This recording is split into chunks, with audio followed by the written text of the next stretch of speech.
Saa 10 kamili saa za Afrika Mashariki, nikitumai kwamba mzima popote pale ulipo unaendelea kutegea upeo, sio upeo wa TV47 bali Shina La Upeo. Mimi nafahamika kama Elizabeth Mutuku, na bila shaka moja kwa moja nipate kukuarifu yale ambayo yamejiri humu nchini na hata mataifa ya kigeni. Na visa 544 zaidi vya corona vimeripotiwa nchini katika kipindi cha saa 24 zilizopita kutokana na sampuli 5259 kunradhi zilizopimwa. Watu 12 zaidi wameaga dunia kutokana na virusi hivyo, idadi ya watu ikifikia 311 walioaga dunia. Watu 113 zaidi wamepona virusi vya corona na kuruhusiwa kutoka karantini. Kwa sasa tupate kusikiza alichosema waziri wa afya Mutahi Kagwe awali. We tested in the last 24 hours. We tested some 5,259 persons, therefore bringing a cumulative figure of 289,759. Now, out of those 5,259, some 544 persons turned positive, and out of them 340 are male and 204 are female. So we need to, again, this gender issue, if we were getting just a number of male that we get for females, the figure would be substantially low. But I also want to point out to our female folk and our sisters and mothers, your figures are also now beginning to go up. So I hope it doesn't mean that you are also beginning to misbehave. And you know, as these figures begin to come up, we hear all sorts of rumors about China, about the effects of becoming positive. We hear very strange rumors, which I'm not going to participate in perpetuating, because I don't want to be a rumor monger. But the men should be careful. Men should be careful with this positivity that we are continuing to get, particularly young men. You should be very, very careful with the infections and possible side effects that in future, we don't know, but in future, we don't know what side effects some of these diseases will have. Let's be careful. We also lost 12 people in the last 24 hours in various hospitals around the country, which now brings the total to some 311 persons who have also passed on, and our sincere condolences to the families of those who have lost their loved ones. We have discharged some 113 persons, bringing our cumulative discharge a total of 8,021. And this is the work of our case management people, the doctors, the nurses, who are managing our people in such a manner that we can continue to increase substantially the number of persons we are discharging from our hospitals. That means that we are still retaining a fatality rate of about 1.6% as opposed to the current global one of about 4%. So kwa hivyo hakuna kuongeza mambo mengi. Kawaida ni kusema ya kwamba namna tukiachana na hayo ni kwa waziri wa usalama wa ndani ama wa usalama wa kitaifa Daktari Fred Matiang'i amewakemea vikali maafisa wa polisi wanaotumia nguvu kupita kiasi wanapotekeleza majukumu yao. Matiang'i anasema hatua kali zitachukuliwa dhidi ya maafisa hao, akirejelea tukio la hapo jana katika majengo ya bunge la kaunti ya Nairobi. Hata hivyo, Matiang'i anasema watapokonywa bunduki baadhi ya wanaomiliki bunduki katika majengo hayo. And everybody can see. I don't know why we are so pretentious and hypocritical. Tunadanganyana hapa, we are just lying around to each other here. That is not an institution that deliberates on anything. They are constantly fighting. It's a war zone. So when things happen, now we are dealing with a crisis here, which could actually be a reputational crisis for us as security sector people. I don't condone, and I've said this clearly, I do not condone any violent handling of members of the public or leaders. But a time has come for us to be honest, to be very sincere, and speak to each other as responsible people. I mean, are we going to get a contingent of GSU and ask Mr. Kanja to station a contingent of GSU outside a county assembly? Because they're constantly fighting, it's war and so on and so forth. And I've asked the Inspector General of Police today, with the regional security team in Nairobi, to disarm everyone around that county assembly. Anyone who holds firearms, those there could be people. We already collected 14 guns. You know, let's tell the public the truth. The 14 guns we collected from around that environment, the level of criminality that has gone on, I suspect there could probably be more firearms. So Mr. Njeka and the regional security team investigate and find out whether there are any other people who could be armed other than the 14 that we withdrew, and let them tell the Firearm Licensing and Control Board to cancel all the licenses. We withdraw those firearms from them because they might do something unusual. Then let's go to the National Security Advisory Committee, follow the path of the law, and request to be guided on what we are going to do with policing the County Assembly of Nairobi. Because enough is now finally enough. We cannot go on this way. And it's upon those who have responsibility. I keep asking this every time, even our colleagues in non-state actors, civil society organizations. I mean, surely, do you want to tell me no one is seeing what is going on in that place? So that the law can be brought to bear. Either people exercise recall clauses or people basically invoke Chapter 6 and move to court to have these people declared unfit to hold public office, or whatever the case may be. And this applies to that assembly and many other assemblies across the country. There are several other county assemblies who engage in those kinds of activities. Let's not bury our heads in the sand, and let us not be pretentious. This is the aspect of our life in the country that frustrates us in the security sector. We know what the right thing is, we know what is happening, but we choose to pretend. You know, people around Nairobi are now pretending as if the County Assembly of Nairobi is such a holy institution, a venerable place, where great things happen and where deliberations happen, that with a gathering of angels who meet every time to praise the Lord and discuss our lives. We cannot. We've had enough of that kind of thing. And therefore, we will discuss ourselves, we will be guided. I'm not going to act on a whim, and I'm not going to make a whimsical decision. I will go through the path of the law, through the NSAC and the National Security Council, to be advised on how we are actually going to police the County Assembly of Nairobi. So that because it has become an area of special interest, as it were, and an area of special focus in terms of security. But for starts, we have agreed with the IG and the regional security team in Nairobi. I am telling you publicly, investigate and find out if there are any more guns around there beyond the ones we withdrew. Take them, talk to Mukindi at the Firearm Licensing and Control Board. Let us now begin to sanitize the place, do what we need to do ourselves as we wait for guidance from the two national security organs in the country.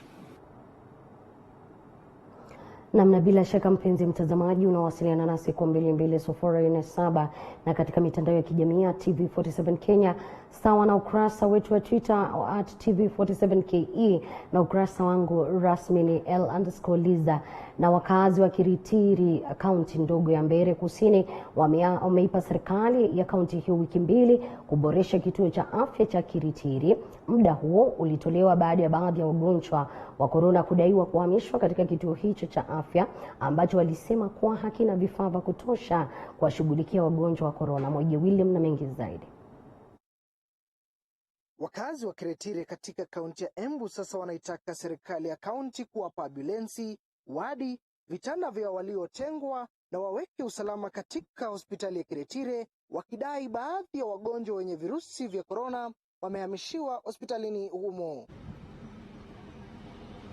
Wakazi hao walisema kuwa wanaishi kwa hofu ya kuenea kwa ugonjwa huo kutokana na walichodai ni ukosefu wa miundo misingi ya kushughulikia wagonjwa wa corona. Wamesisitiza kwamba watazuia uhamishaji zaidi wa watuhumiwa wa kesi za corona katika kituo hicho cha afya ikiwa masuala hayo hayatashughulikiwa. We have no issues with people being brought in, but we need a facility because it is this corona COVID is with us. Kama wezi kuipandisha iende kiwango ya level 4, sisi kama wananchi hatutakubali wagonjwa walete pale ili waweze kuletea hii ugonjwa hapa. Wakazi hao pia walibaini kuwa wagonjwa wanaotembelea kituo hicho cha afya haswa wanawake wanaogopa kwa kuhofia kuambukizwa na COVID-19. Unakuta mama pale na mtoto, mama mjamzito, hata daktari mwenye tulipata pale ni mjamzito. Hivyo ile tu kuwa kuna ruma kuna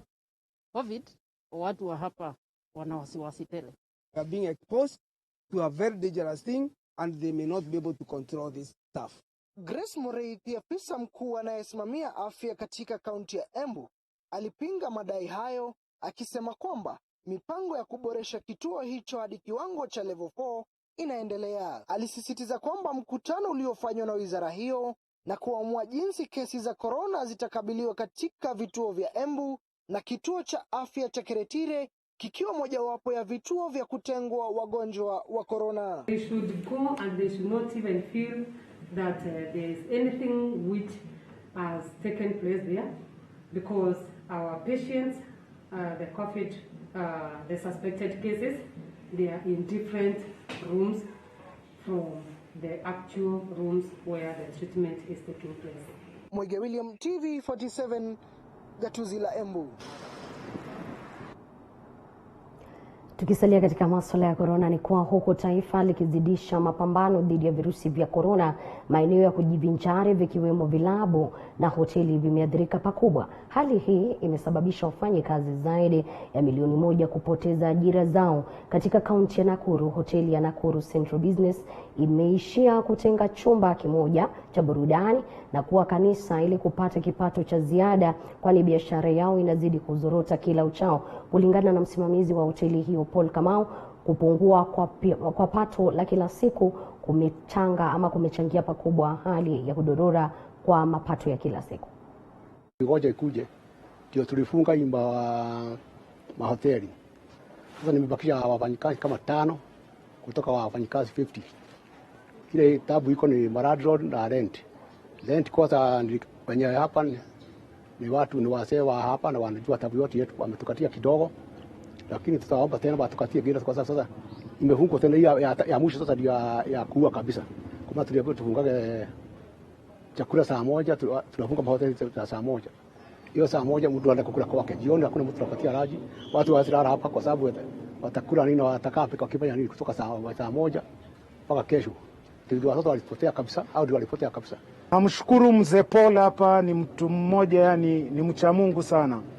Akakubali biashara yake yote ya hoteli ya club kwa sababu ya kutii serikali. Akanipa hiyo hall ya night club kwa sababu ya kutii masharti ya serikali.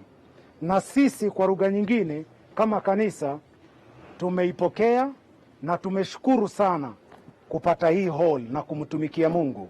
Na sisi pia kama kanisa tunaamini kwamba yawezekana kila mahali pia kukue na makanisa. Tukisonga mbele, ni kwa mazishi ya aliyekuwa rais wa Jamhuri ya Tanzania Benjamin Mkapa yanaendelea katika kijiji cha Lupaso kusini mwa Tanzania. Rais wa Tanzania wa sasa John Magufuli na rais mstaafu Jakaya Kikwete wanahudhuria mazishi hayo. Rais Mkapa aliaga dunia kutokana na mshtuko wa moyo wiki iliyopita. Mkapa atakumbukwa kwa mchango wake katika kudumisha amani katika ukanda wa Afrika ya Mashariki. Hayo 25:31 mpaka 34. Ndugu zangu, hayo ndiyo mambo muhimu ambayo tunakutana na Bwana wetu Yesu Kristo, na tusitegemee zaidi ya hilo. Tukikosea hapo tutafanya dhambi ya kutofanya kitu. Na bila shaka hapa katika taifa letu la Kenya tunamkumbuka Mkapa kutokana na amani aliyozungumzia na ambayo aliridhia mwaka 2007 2008 wakati wa machafuko ya baada ya uchaguzi wa mwaka huo. Na wakazi wa eneo la Rusigeti, eneo la Kikuyu, wanaomboleza kisa cha msichana wa kidato cha 4 anayedaiwa kunajisiwa kabla ya kuuawa. Mwili wa Felistus Wariara ulipatikana katika shamba la mahindi ukiwa uchi na majeraha. Kulingana na familia yake, Felistus alipotea baada ya kutumwa sokoni na juhudi za kumtafuta ziliambulia patupu. Wakaazi wanalalamikia kuongezeka kwa visa vya uhalifu katika eneo hilo na kutaka utafiti ufanyike kwa haraka.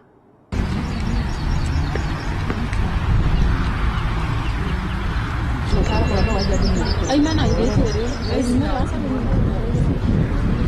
Tulimpata huko karibu na Mahidi, alikuwa ametolewa nguo, alikuwa amekatakatwa uso, alikuwa ametolewa macho yake. Sisi kama watu wa majirani tungeomba serikali, ndio tumesikia polisi wamekuja, wameenda na huyo mwili, tungewaomba waharakishe ili tujue nani hasa walifanya hiyo kitendo. Bila shaka siku zote huwa anaarifiwa, siwezi kusoma taarifa pasi kupeana nafasi za wale wafasiri wetu ama wafadhili wetu kuweza kuleta matangazo kidogo ili nasi tupate pato la kila siku. Lakini Sangoro Kena Fande anasema mnanifanya ninavaa mask wakati ambapo ninaona viongozi bado hawana mask. Na Rafael Washira anasema tupo pamoja. Lucy Wamboi Mwaura anasema kutoka Kikuyu tupo pamoja. Kwa sasa niruhusu tupunge unyunyu kidogo, lakini usikwende mbali maana taarifa zaidi zipo katika Shina La Upeo.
Elizabeth Mutuku. Tukisonga mbele, gavana wa kaunti ya Uasin Gishu Jackson Mandago na mwenzake wa Elgeyo Marakwet Alex Tolgos pamoja na viongozi wengine kutoka North Rift wamejitokeza kuunga mkono mfumo wa tatu wa ugavi wa fedha za kaunti ambao umezua utata nchini. Walikuwa wakizungumza katika kaunti ya Uasin Gishu ambapo wamesema kwamba mfumo huu utasaidia kila kaunti kupata mgao kulingana na idadi ya watu na sio ukubwa wa kaunti. Tolgos akiwataka maseneta Margaret Kamar na Kipchumba Murkomen kuunga mkono mfumo huo wa kisasa kwa manufaa ya kaunti zao. Maseneta hao walikosa kukubaliana kuhusu mfumo huo katika kikao cha hiyo jana ambacho sasa kimeahirishwa hadi Jumanne wiki ijayo. So politics from figures with facts.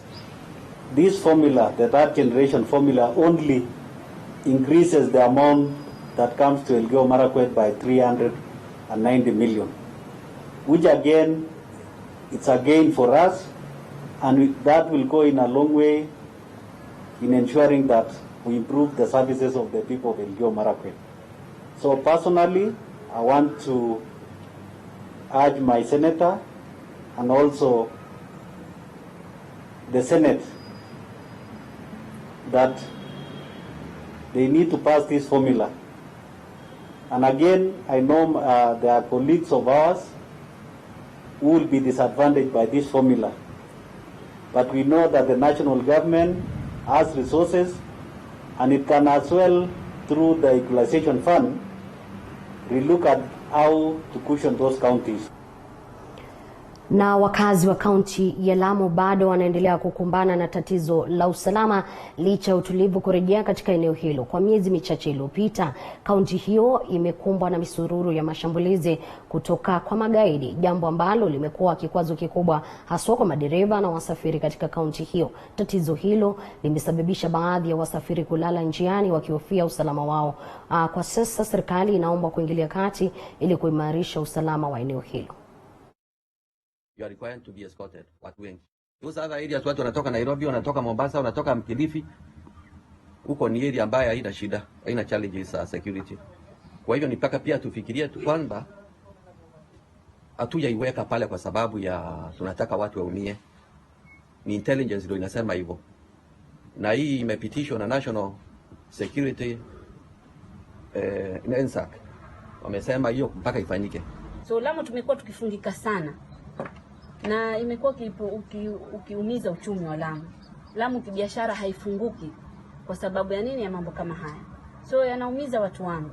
Sasa mimi leo nimeona nije hapa, nimepata malalamiko mengi kutoka watu wa shuttle, kutoka watu wa buses, kutoka wananchi. Ni shida ukimwona mtu especially Lamu East. Wote wanaumia, lakini wa Lamu East anaumia zaidi. Namna kwingineko, mbunge wa Keses Swarap Mishra amempongeza Rais Uhuru Kenyatta kwa maamuzi yake ya kutofunga mipaka na vile hatua ya kuwapa kazi vijana kupitia mpango wa kazi mtaani. Akizungumza katika eneo bunge lake wakati alipokuwa anawapa vijana vifaa vya kujiendeleza wakati huu mgumu, Mishra amewataka vijana kujiingiza katika shughuli zitakazowanufaisha. Tumepata kazi because the government cannot employ sisi wote, but for now at least tumepata something kidogo, na tunajua from the group here tunaweza omba loan na tukafanya projects zingine apart from this kawash yenye tumepewa. Kukuwa na employment, but through those machines tumeweza kupata employment. Now I'm employ 40 youths and we thank him so much because he has considered us. Youth empowerment project as per our pre-election manifesto. So we are going slowly, one by group. There are 4 groups, but today we are giving 2 groups. One is car washing, machines with water tank. How to battle out this virus. Virus will remain. But the thing is that we don't forget that economy is another challenge. Economy is another challenge for apart from the disease. So the president and his team and our government is balancing how to prevent the virus and to prolong and to empower and to make the economy vibrant.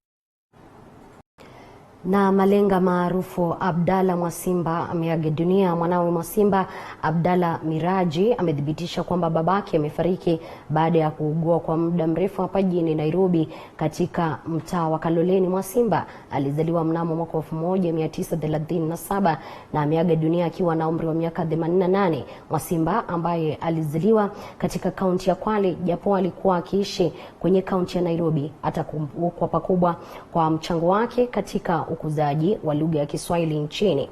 Hasa pakubwa atakumbukwa kwa shairi lake la Ni Nini Raha ya Pombe. Viongozi mbalimbali wamemwomboleza Mwasimba, wengine wakimtaja kwa mchango wake mkubwa katika tasnia ya Kiswahili. Aliwahi kufanya kazi na mtangazaji katika shirika la utangazaji la VOK ambalo kwa sasa linafahamika kama KBC. Salamu nyingi, salamu nazituma wangwana, nazituma muadhamu ziwafikie vijana, wanana watu makamu, mabibi hata mabwana, wale vini elezeni raha pombe nini. Mlevi mwana wa watu, mwenye heshima na jina. Mlevi kwake si kitu, mizozo na kugombana. Mlevi sifa za utu kwake hazikulingana. Walevi nielezeni, raha ya pombe nini? Alewaye ujisifu, mimi nina mali sana. Ninazo mali lufufu, nyumbani zimejazana. Jirani tukimshufu, kumbe ushindi adona. Bila shaka mpenzi mtazamaji, kwa taarifa hiyo yake Abdalla Mwasiba, na ambaye tunasema alale pema peponi hadi ambapo tutakutana tena, manake sisi sote tu safarini. Ninasema kwamba imekuwa raha iliyoje kwako kujiunga nami katika Shina la Upeo, lakini lipo jambo saa moja ifikapo